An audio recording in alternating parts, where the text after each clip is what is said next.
Mert. Give me a sec. So yeah, with a quick show of the hands feature in Teams, could you raise your hand if you were not here at the last meeting, please? Okay. Oh, okay, actually. All right, substantial. So I'll take 2 minutes to 3 minutes to catch you all up. Hold on, everyone, sharing my screen. Okay. Cello, do you see these things now? I see that. Let's ask other people if there's. I have a very large screen, so I see it. No, we don't need to so much read them, but so just to remind everybody, early on in this in these sets of meetings, we developed a draft approach to lifecycle cost development as a sub-process to dig deeper into. So this was our how-to document, if you will. And then at some stage, Chris actually introduced these sets of, I think everybody may have seen these at least, kind of like a very high level cradle to grave sort of, the things that we need to do for lifecycle costing from a support perspective. That actually includes the CMMS components. So we have them here, along with the asset data, work management, collection of the costs over time, specifics around indicators, analysis of the data, and then the lifecycle cost model. That all the main goal being, all that is an input for sort of an optimized investment decision making pool. So a little bit of O&M, a little bit of replacement, a little bit of rehabilitation intervention. So these were the backgrounds there. And then using these, you may remember that we put together a lifecycle cost tool just to see, when it comes to implementing our scope approach, what is some of these things that we need to be able to execute this lifecycle cost model generation. So we developed on a per asset basis, the logic would look something like this, changing condition over time. And then these are the replacement costs, rehabilitation costs, acquisition costs, and so forth, like the life cycle cost components.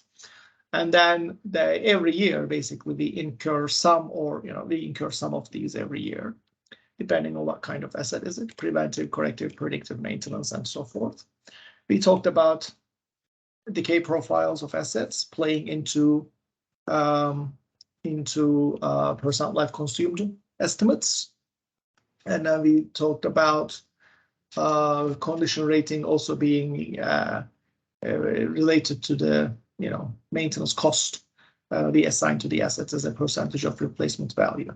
Now, it's just a theory, of course. It can be actual numbers, like it can be $2,000 a year.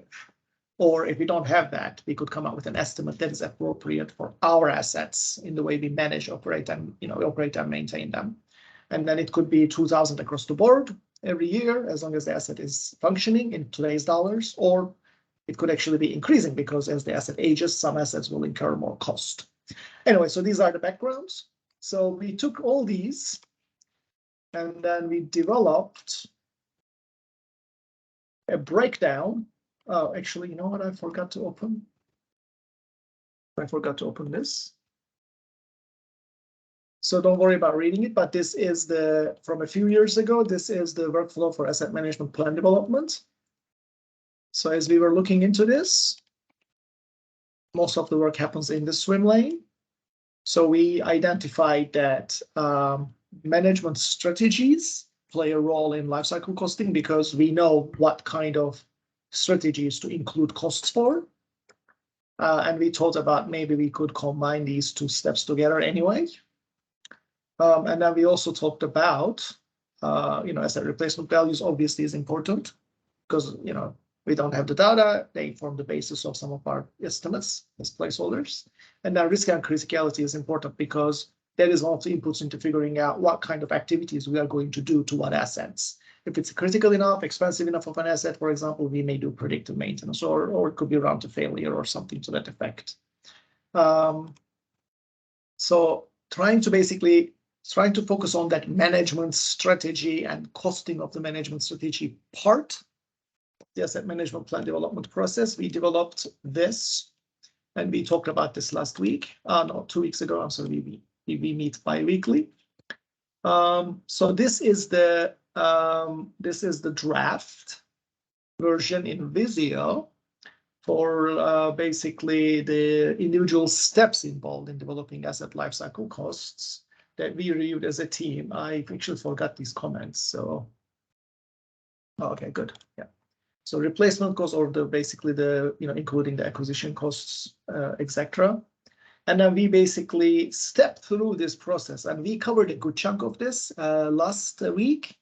So some of the things that you'll see yourself. So either assign a decay curve, either through data or through an estimate, assign shape factors, and for maintenance cost curves. Figure out if rehabilitation is possible or not. If yes, assign rehabilitation costs, and then we start assigning lifecycle cost elements. Last week, Noah made a good comment around whether or not, why are we not showing the risk here? And that was a good comment, so I added a little comment here. We are going to include either risk as an input, right here, like an off-page reference, or we're actually going to make it more explicit, and whether or not the risk threshold is met, then we'll execute certain maintenance activities. So I haven't reflected that yet here, but it is still in the to-do list.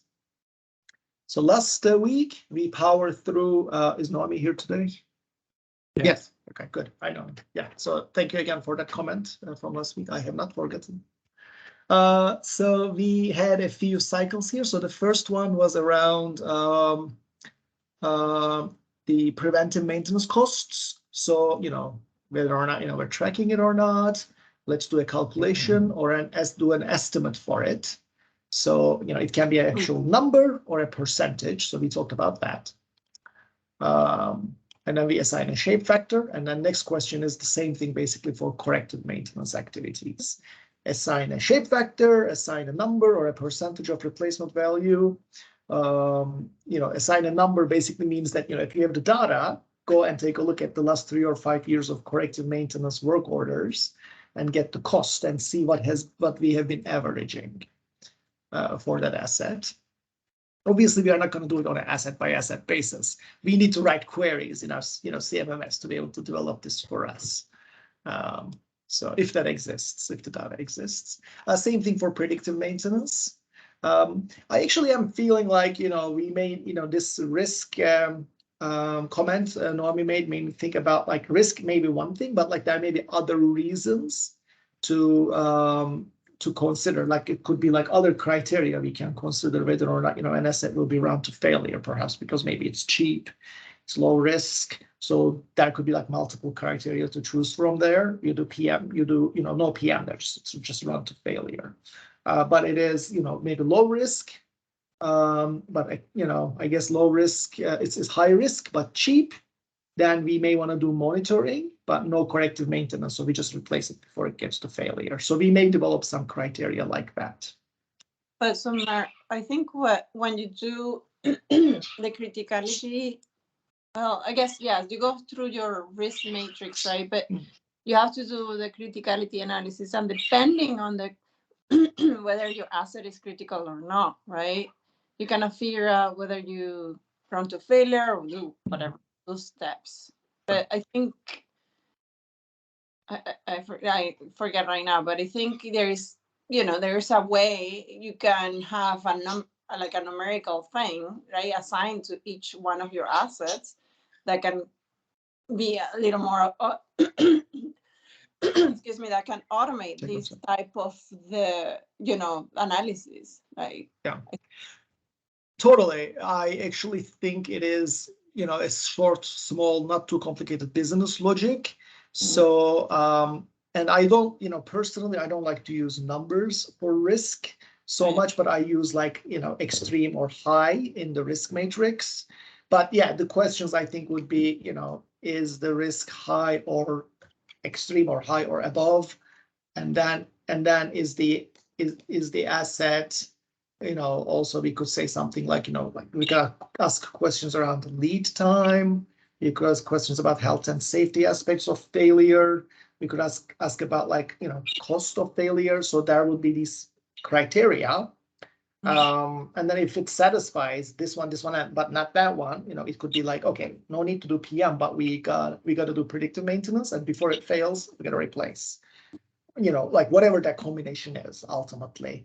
And there could be like another, there could be like another sub-process almost to include here, like in more detail, like push it through that criteria logic actually, and then, you know, check like, okay, PM, CM, yes, but no PDM needed, or PDM, yes, but like, you know, CM, yes, but like no PM is needed, or I don't know, like something like that could be part of this expansion as well, potentially. I'm sorry, did that help? I just sort of like, I feel like I just like blabbered a lot. I don't know. I mean, maybe, you know, if you have examples, or if I, you know, ever run this, I can see it, but yeah, I don't know right now. I think I forget whether, you know, you have to use both like criticality and the risk and everything else. But anyway, I think your point is well taken, that you need maybe some other factor as well. Yeah, a few criteria there to consider. Yeah, and actually, I'm gonna make it. Just give me just 1 minute, everyone. I'm gonna want to make a note here. So. And this is Deb, and I really agree with Noemi that we can start with criticality and risk, because there are a lot of factors in those that start getting us to those decisions already, and they already have scoring. There's plenty of ways to start that process, and then you can make it better over time.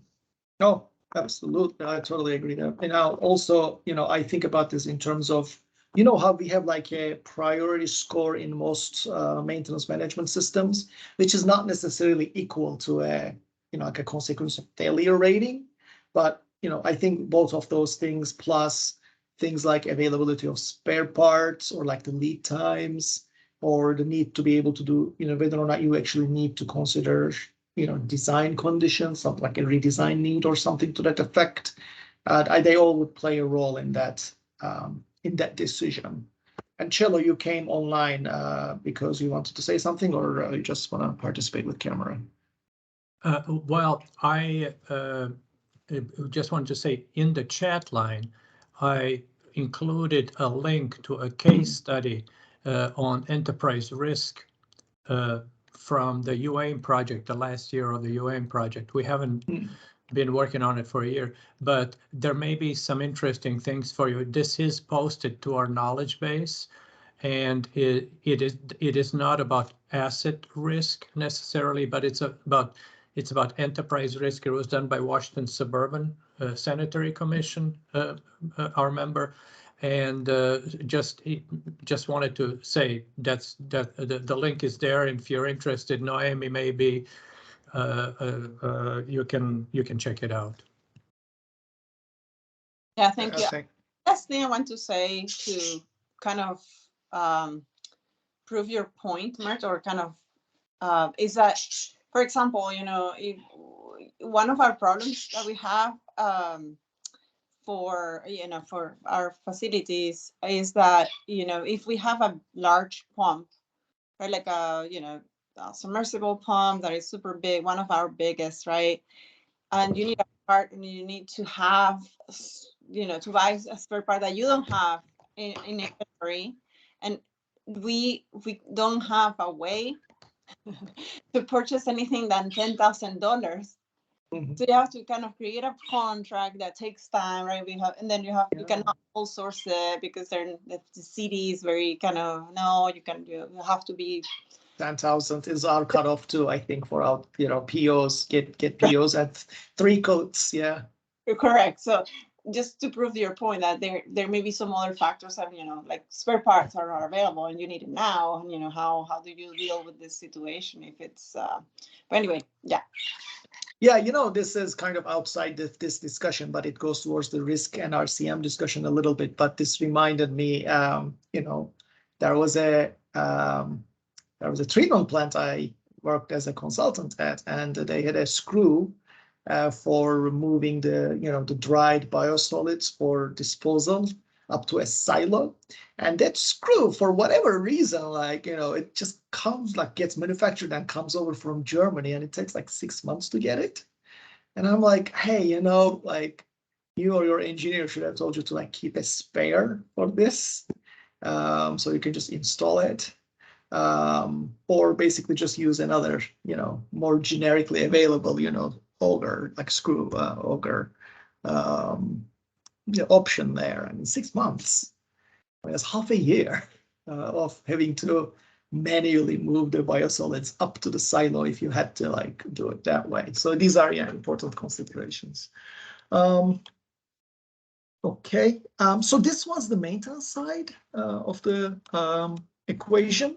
So we need to worry about adding a little bit of this criteria to this, like we discussed. I'm happy to take a shot at this with the core team between Cello, Chris, Scott, and myself. And then we could bring it forward for a quick review and improvement at the next opportunity. I don't know what the most efficient way to do that is. Maybe it's a kind of like a standalone thing on the side where we sort of figure out which maintenance activities will be applicable to it, and then we basically just step through those here. Basically, it is to help us answer PM recommended yes or no, CM recommended yes or no, PDM recommended yes or no questions, basically. Okay, so let's go here real quick. So this is the, not that much left here. So that was the maintenance side. So we kind of covered that last week. So now let's talk about some of the operations cost elements. So operations cost is a little trickier, actually, even though more complicated. Maintenance cost is ultimately easier once you know what is it that you are going to do to the assets and what you are going to track. So for operations cost elements, we basically start with power, like boom, right off the bat, because oftentimes, labor, chemicals, and power, right? So those are kind of like our big culprits when it comes to operating budgets. So the first question we would need to figure out is whether or not, oh, Casey's coming in. I let him in, no worries. Okay, thank you, Cello. So the first question, boom, annual power usage measured or not. Because, sometimes some of us, I believe, do sub-metering. I know there's a whole energy team similar to ours, and maybe some of you are members of that team. Actually, I'm not, but they are. I'm sure they are considering, the criteria for sub-metering in those discussions. So annual power usage measured or not. So if it's measured, then we basically take a look at how much we have been using on average, and then we basically just record that. And then if it is not measured, though, then we have to ask ourselves the question whether or not the power usage is significant. Now I have a little comment here. So here we have a potential link to the energy management team in terms of criteria for assigning power consumption. And then I have another note here from last 2 weeks ago that the energy management team is developing a sub-process named Treasure Hunt to identify savings opportunities and potential projects to implement. Okay, so that may be part of this power usage significant or not process.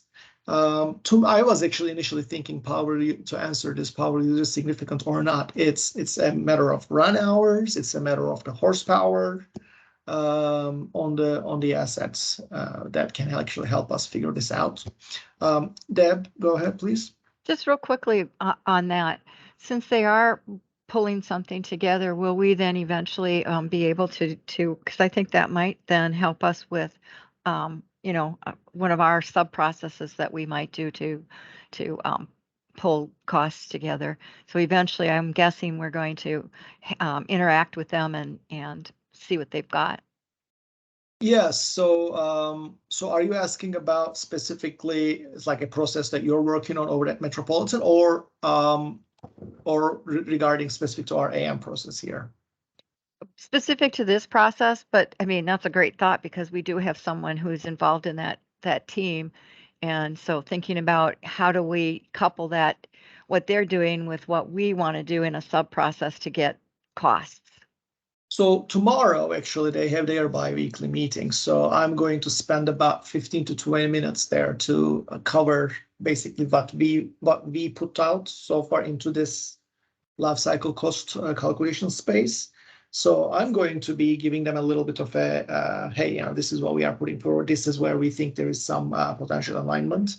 And then I'm going to hope that they can give me a little bit more information there to bring back to you all. So let's see how that goes.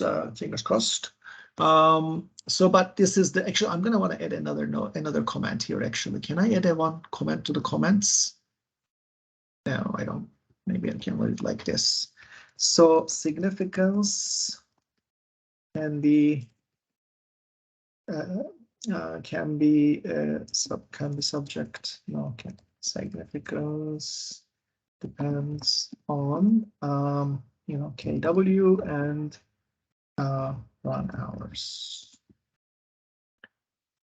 If no measured data exists. And then I'll add anything else that may come out of that meeting there. And then anyway, yeah, so if the power usage is not significant, basically, if it's not worth worrying about it, we basically skip it. But if it is, then we'll go ahead and develop this estimated annual power usage for that asset, and then we'll put it there as a lifecycle cost component. Now, this doesn't include currently, we didn't go into the detail here, but I'm going to add another comment here for discussion with the energy team. But some assets, as they age, for same work, like work in the definition of in the physics definition of physics 101 definition of work, for same work, use more power. Why? Because efficiency loss, of the electrical components or the motor, or maybe, impeller or a pump, worn out. So it cannot push as much water out as at each turn or so forth. So maybe seal leakages causing some issues too. I don't know. There could be like a few reasons why, the efficiency curve is not linear. So it changes as assets ages, similar to corrective maintenance curve increasing for some assets as the asset ages. So we could actually have that discussion with the energy team as well. And then, yeah, basically then we ask our questions whether or not there are other operations costs to consider here. Like I've been to, I think I gave this example before anyway, so I apologize for the repetition, but I've been in like instances where, there was like one utility, they contracted out their biosolids operations to a third party. Like you may be doing that too. So that third party, actually assigns a person like to actually just physically like run the belt filter presses 8 hours a day. It's not an automated process, fully supervised. The polymer additions are titrated, like just like increase, decrease, so forth. So there's a significant labor cost dedicated to one asset in that case that may be worth tracking. So it's just basically tries to ask that question. But anyway, yeah, so if there are, we identify and assign those operations cost, and then that just gets assigned to the operations cost, entry for that asset. Deb has yes, a thank hand you. up. Yep, Oh, thank I'm sorry, you. I didn't see that. Sorry And about just real quick, just a note on operations costs for people, they may already know it, but to think about it, like for us, we have people assigned from the term PCG, and we have process engineers. We have a lot of lab. So those are costs also that oftentimes don't get considered in terms of staffing and labor. So once you get kind of the bare basics, then you can look into how do you allocate those costs, because they do get allocated to the, in our terms, business unit that, their operations. Yeah, no, good point. So there are like, I kind of like, this is actually, this is the end of the video, by the way. So everybody sort of like continue to think about potential improvements to this in terms of the life cycle cost components, but I definitely want to add something to what Deb said. So there are like two kinds of operational costs that I've always considered if we needed to go into towards like an asset level detail. So one of them is things like, actually somebody operating the asset, if that is like not an automated thing, or, at these parts of the day. Or, there is some sort of like a route, right? So the maintenance stuff obviously does what the maintenance stuff does, but the operators will go, they check the SCADA screens, and then they will do a walkthrough every so often on some parts of the facility, or they will have a route, right? So, okay, my route is this. Today I'm going to visit 3 pump stations. This route is going to take like 4 hours, and I'm going to hit like pump station A, B, C, and I have my little operator's checklist. So I'm going to do that. So that actually doesn't necessarily happen like within a CMMS, right? Most often it's actually a checklist. It can, but doesn't matter ultimately where it happens. But there is some labor directly associated with checking each of those assets there. Now there's that. And then there is other operations cost. That gets basically like the lab is a good example Deb gave, that gets distributed across like the whole asset base. So 2 options there. One of them is, meticulously we try to identify and proportionally assign like that total, like, okay, is it dedicated to these assets? Oh, it's how many hours of route, and then let's assign that. Or what I've done in the past to, sufficient satisfaction is look at like the total labor effort associated for a facility, because general ledgers generally can help us get there. Is it a work group or a facility? And then like we have this labor cost of, let's say, like $3 million a year, like fully loaded labor cost across these asset bases. Then you have the option of then saying, okay, let's take a step back, and then proportionally to the replacement value each asset brings, kind of like a weighted average, let's distribute that labor effort across our asset base.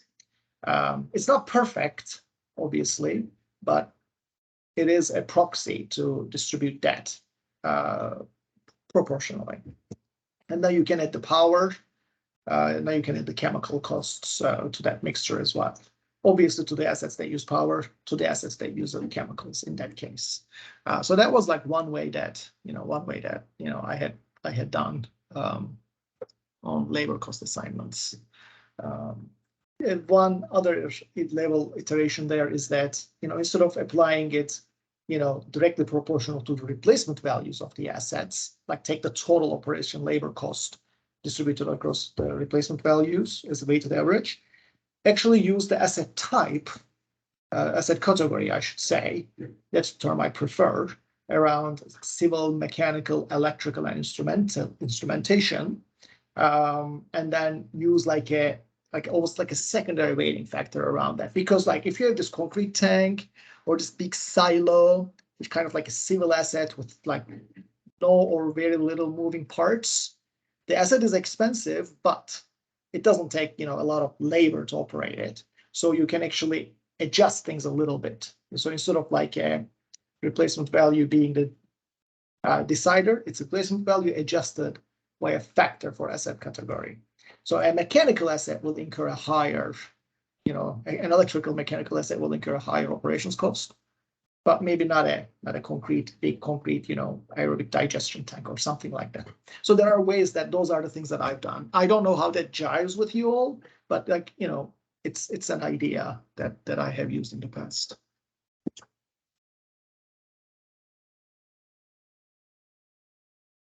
Okay, beautiful idea. I'm not getting any feedback at all, so I think I'm just gonna. I'll just jump in because everybody was so quiet. I think you gotta just decide where to start, and this at least gives us opportunity to figure out. Well, we've got some things we know we can gather that information, and we can start somewhere. And I like that. Yeah, so we can. One way that I thought about in the past was a verification opportunity, but like I never had the chance to do that, Deb. But if we do something to this effect, and then we've been doing it, let's say we did it, for a facility, then we could actually start, as a quick pilot, dedicate like, I don't know, like 1 hour a month to actually write our estimate for the operations cost for a specific asset, and see how it aligns with that number we are using at the end of the day. We can do it for a few asset types and then maybe use it as an opportunity to calibrate. But I never had the chance to do that, so I can't tell whether or not it's viable. But it's something. Anyway, yeah, I'm not saying that's what we do for operations cost assignments. It necessarily is a workflow here. When it comes to assigning the, like it's something that we can do respectively when it comes to assigning these in this step, identify and assign the operations cost. That may be one way to do it. There may be other ways, but it would be part of this little box there. So in a nutshell, I think this is the process. I think we can make a few of the edits around deciding the criteria. I can add a bit of language here for potential options to assign operations cost for labor, chemicals as well. I can add, actually, let me make a note here, plus chemicals. And then we can come up with a set of criteria to identify PM, CM, PDM, corrective, preventive, predictive maintenance considerations. So it could be like a small off the page, so, set of sub-process to choose from. But I think that basically brings it to, I'm not sure if you can wrap it, but like brings it near wrapping for this specific workflow. So this workflow can be one of our, like end of year deliverables from our efforts to wrap come September. I think it's end of September, but Chella probably knows the date better. Okay. All right. So any immediate thoughts, ideas? Okay, I have a couple of thoughts. Let me share. Oh, geez, hang on just a second. Let me share my screen. Let me know when you see the screen. Yes. See. The question was, how to add additional content to these diagrams, to make them really useful. This is just an example of kind of things. This is posted to our knowledge base, and these are diagrams that have to do with my previous workplace we've done for revenue meters. So it'd be nice to, like, I'll just show examples. You can just to indicate what technology may be used to support each activity. So for example, this one is, coordinate any missing monthly non-AMR meters and enter into wins. And then you show, you have this system here, this system is used here, a different system is used here. There's Oracle and General Ledger that are used. There's Microsoft Exchange that's used. There's finance or file share stuff, if you're just dealing with files. So that kind of really adds content to these diagrams. It doesn't have to be done immediately, but I think that would be, if we went into this direction, it would be helpful. So the other thing is that you see how these objects here, they look like a piece of paper with something, whatever. We can attach to the task some artifacts. So if you have some example, so if you're, updating existing tabular data, so if you actually attach a link or you attach a document to that so people can see what you're talking about, I think it really helps. Now, this is all about just revenue meters, and it's, quite a bit of stuff here. But, information that as we go there's one direction we can go to make this, make these things that you've shown even more useful. They're really useful. It's a map now, and here you're just kind of showing on a map, okay, here's a famous church, or here is a car dealership, or it's some things like that. So they're just one thing that I wanted to mention. Any thoughts on that? Yeah, I think it's a great comment. I think, when I create some kind of visual workflows and things for my teams, I think, having links to documents and things, it makes it easier, right? Because they can, you know, click and then it's ready to, it's available right there in front of them. Yeah. So for example, you know, if I look here that says create work order, it would have been nice to attach just a typical, you know, an example work order to it so that somebody, you know, this is CMMN's monthly preventive maintenance triggers work order. To just, I think that that kind of stuff provides additional value to our documents, and we have a nice map now, so maybe we can just start adding these kinds of things. Does that make sense, Mert?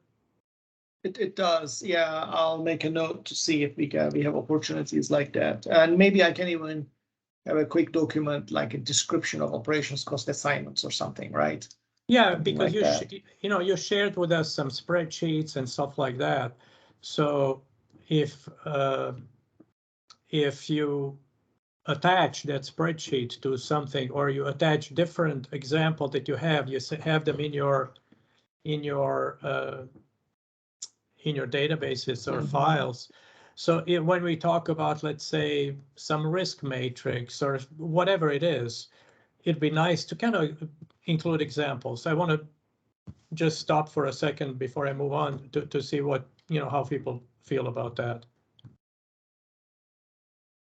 I feel good about it personally. Good, good. I think the next step is to make those edits, maybe add these artifacts to the Visio, maybe add the swim lanes for like a typical team that may be involved in different parts of that workflow, and then shoot it over to Dr. Mike so that it can be put in a more familiar format, even though Visio follows BPMN to some extent. Can double check that for us. And then, yeah, we can wrap this up. So I just also want to show you something. I just put into the chat line link to this file. As you know, we're recording this meeting. This is I used to just post the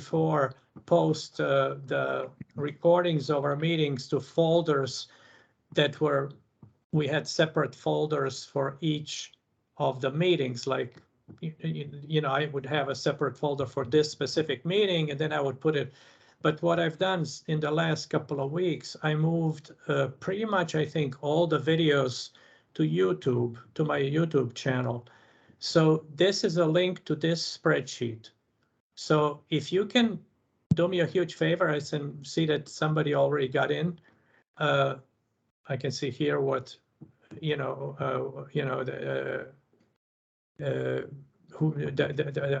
and if you click on these links, it should give you, it should take you to the playlist of all the videos related to asset management.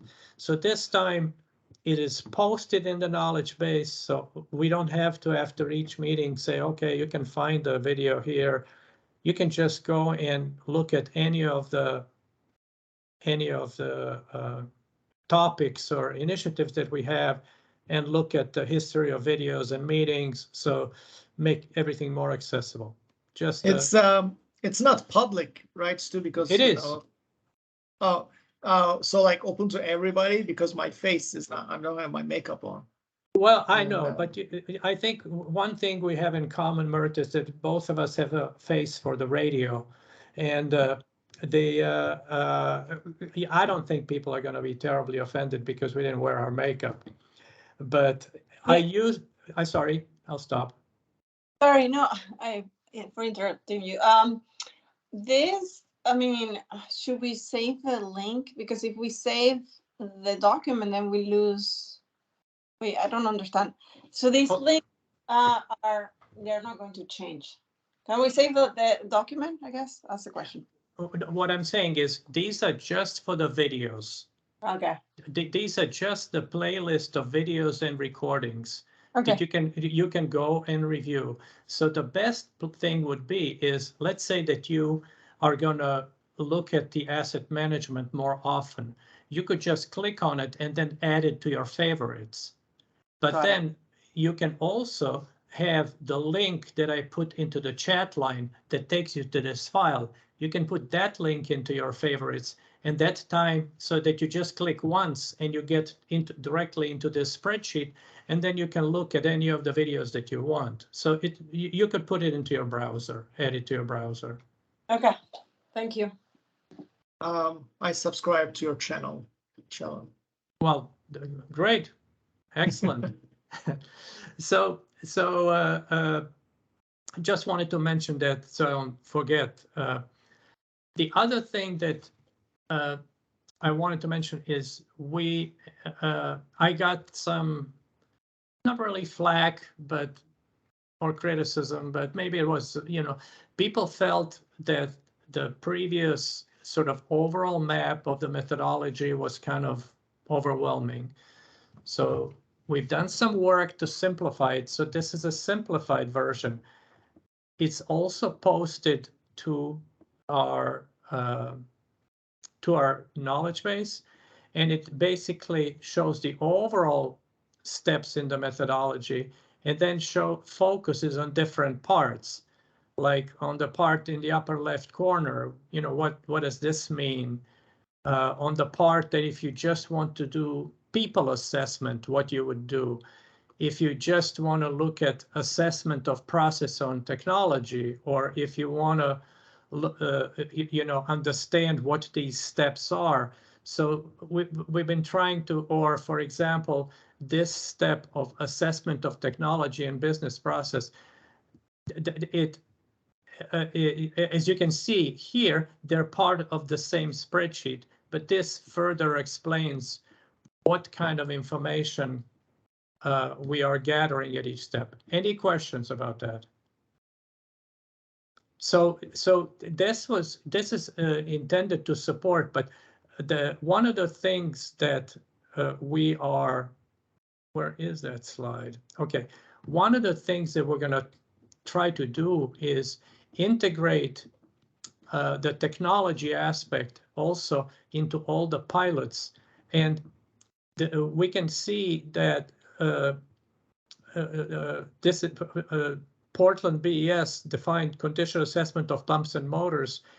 So Mert will be presenting which is a different initiative. So Mert and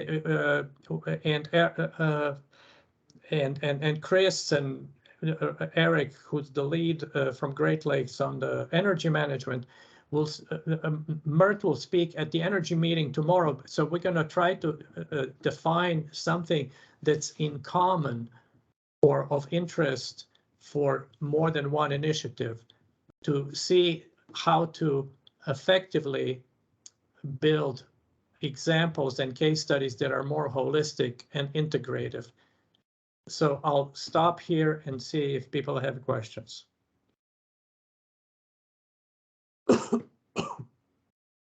So I haven't, Noemi, I haven't really done the change that Brian asked me to do, because this is a picture. It's not a file, so I haven't had a chance to fix it, but I will.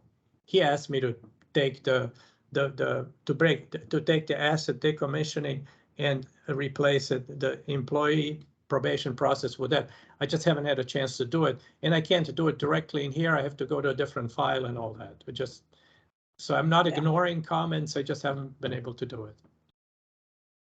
So the point of this slide is the best way we can learn is if we try to actually do things so that we can actively address these issues and start doing the assessments and start making these improvements and going through these different steps.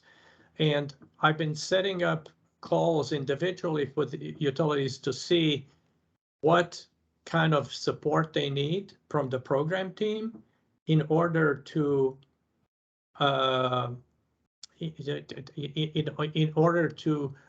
select the business process, do assessment, any of these steps. So we will totally continue the collaborative work on initiatives, but if you need support from your internal, looking at some sub-process or something, or conducting assessment, just let us know and we'll help out. Any thoughts? I'm gonna be calling on people to see if just to make sure that I'm getting across. Noemi. Yes, I think it looks great. I mean, for some reason, I feel like it's more readable and it's better. I also want to say that I really appreciate you and Mike kind of providing the support. I feel super appreciative, but also bad because sometimes I don't have time to go over the comments, and I would like to address your comments sooner than later. But anyway, I feel like it's super good that you have that option to have like a one-on-one and support people the way you do it. So I think it's great. Well, thank you. And our goal is that we really start getting more and more into doing things. That's one thing. And so that you can go to your management and say, well, these are the changes that we're actually doing and value that we're bringing. That's really our goal. And also, when we start sharing artifacts, so when Mert shares his diagram or his spreadsheet or something like that, everybody benefits. So our goal is also start increasing the sharing of those types of things. Oh, I have a risk assessment matrix, and that other people may find interesting. In the past, we've had this more of this sharing, but this past year we haven't done quite as much of it. So that will be our goal. We're now going to be planning the work for next year, and also there's a workshop in September, and I know that some of you have signed up, and that'll be our opportunity to meet in person in Kansas City. Let me know if you have any questions about it, and Scott actually is the one who knows more about it. Scott, did you want to mention anything? Well, just to encourage people to sign up, register, and make hotel reservations. There's no penalty if you back out at the last minute due to other issues that you might have, but it would be good to get a sense of who's going to be going so that we can finalize an agenda, identify case studies to be presented, etc. So you should have Cello's memo that gives you the basic information and the link to register, and then instructions on the hotel. So I just encourage you to do that. Kansas City's done a real good job of kind of doing some local organization, and WEF is basically the combination of WEF providing dinners at restaurants, and as well as Kansas City providing lunches and snacks, and the hotel providing breakfast. Your costs are going to be minimized. You do have travel expenses and hotel expenses, but we're trying to keep it as economical as possible. And there's some people like Mert who's going to be at the Water Infrastructure Conference who can't make it, but we're hoping people are starting to sign up, and so we're hoping that you all can do that. Yeah, and one of these evenings, they said there's going to be jazz. There's going to be some barbecue, from what I hear. So it'll be fun. In the past, we found these in-person workshops to be very beneficial, and people liked them a lot. So we hope to see you. We hope to see you there. And Mert, back to you, just to see if you have any more thoughts. Chris could not join us, Chris Wu, today. So no, I think I'm good. I put in an inflammatory comment into the chat about how Kansas barbecue is way better than North Carolina barbecue. Okay. So I don't know the certainly difference, better than Portland's, right? Oh well, yeah, there's that, and I totally mean to offend. So okay. So yeah, no. So I have a few action items here just to catch up with everybody. Some assigning of some of the artifacts, setting up some swim lanes, and then distributing the boxes, and then adding the criteria, maybe a quick workflow or at least some business logic language around certain criteria to consider when assigning the maintenance combinations and operations cost assignments. That's going to bring the Visio to a stage where I think we could take a final look at it next time we get together and put it in BPMN form. We may be able to do that even like before we meet, depending on how fast I can work on this with the core team.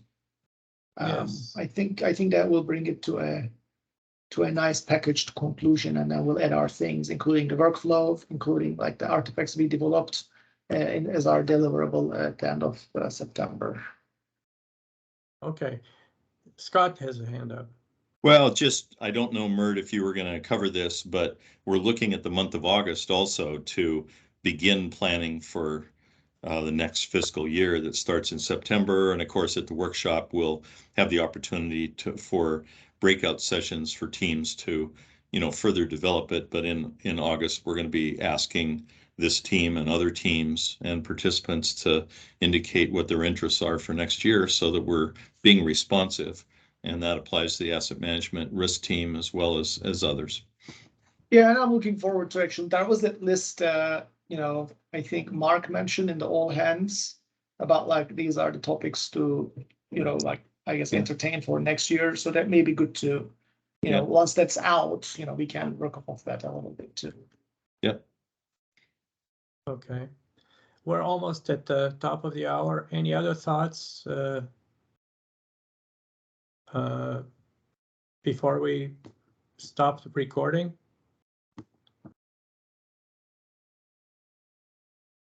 Okay, well, I'll stop the recording.